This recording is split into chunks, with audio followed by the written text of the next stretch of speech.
Hey guys, what's up? My name is Jack and welcome to episode number 4 of Behind the Edit. Today I'm going to be talking about the common lens sizes in the skateboarding industry and talking about things you need to know before you buy your first piece of glass. So for the first part of this video, I'm going to be covering all of the different types of lenses, the different sizes, different models.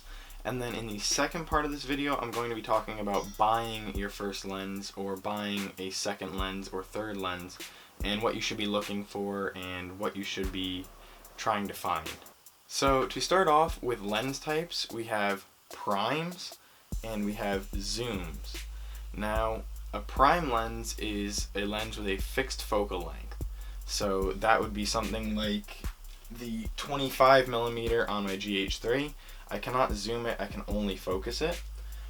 Whereas a zoom lens is going to have a zoom ring that allows you to change the focal length by turning the collar on the lens. It's up to you to decide whether or not you want a prime or a zoom, and there are tons of advantages and disadvantages to primes over zooms or zooms over primes. Now, I personally right now only own primes. I own a 25mm f1.7 prime from Panasonic, and I own a Samyang 7.5mm T3.8 prime. Now, there are two different types of zooms. There are photo zooms and video zooms, and video zooms are also known as power zooms. These are the types of zoom lenses where if you turn a knob or flip a rocker switch, the lens will physically roll in and out of the shell. Now, there are a couple of reasons why people use video zooms.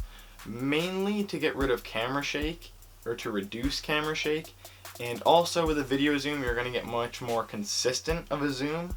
Whereas with a lens where you're actually physically turning it, you might have to keep moving your hand over the collar of the lens, and it can cause for a really stop motion-y zoom effect.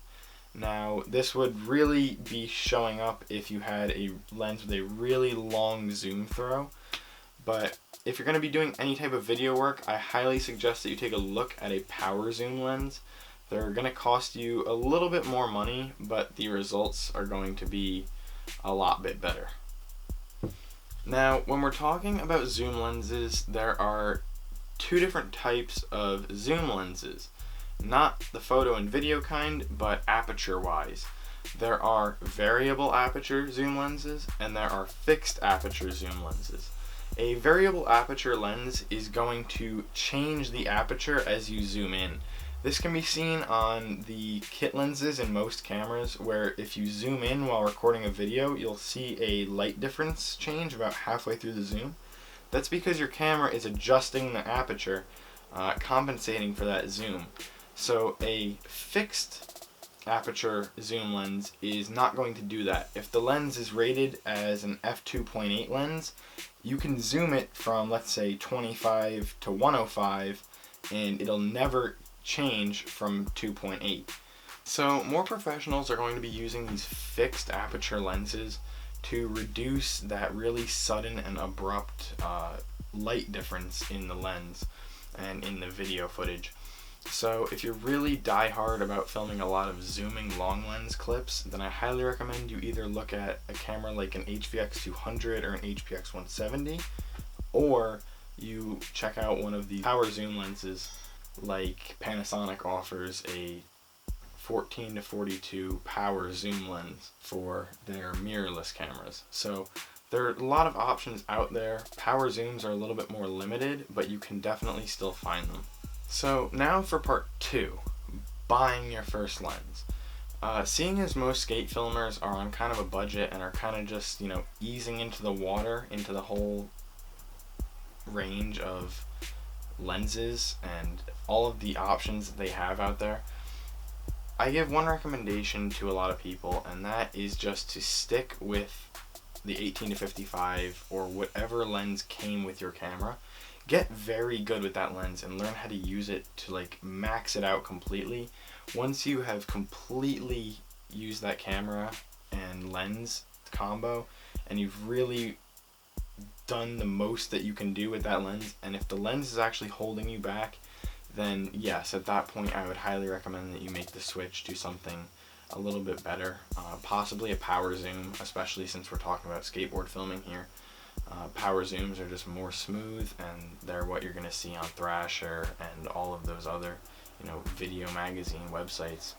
So buying your first lens is really one of those things where you have to do your research and you really have to know what you want. There are a ton of different lenses out there, and there are a ton of different systems out there, and there are a lot of focal lengths that overlap each other. You might be like me and you might only buy primes, or you might just only want zooms and a fisheye. For me, I only own a 25mm and a fisheye, and that's all I need.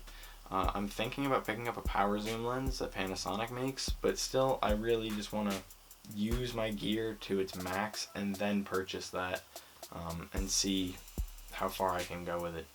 So really, my 2 tips for anyone is just learn your lens and learn how to manipulate it really, really well. And then the second thing is, if you've done it and you've got all that out of the way, then just do your research really well. Know what you want, know what you need. That way when you buy it, you're not going to have buyer's regret and be like, oh, why did I buy this lens? And then 2 months later, go ahead and try to go sell it. And you're most likely just going to lose money on it. So hopefully this video helped you guys with deciding what kind of lens you're going to buy. I highly recommend, if you're filming any type of action sport though, you're definitely going to want a fisheye. So just keep this as like a built-in cost. Definitely have a fisheye. It's going to make your footage, very great. And I talked about fisheyes in episode 1. So if you guys want to go check that out, that's going to teach you all about fisheyes. So hopefully this video helped you guys, and I will see you guys next Friday. Remember to like, comment, and subscribe. Peace!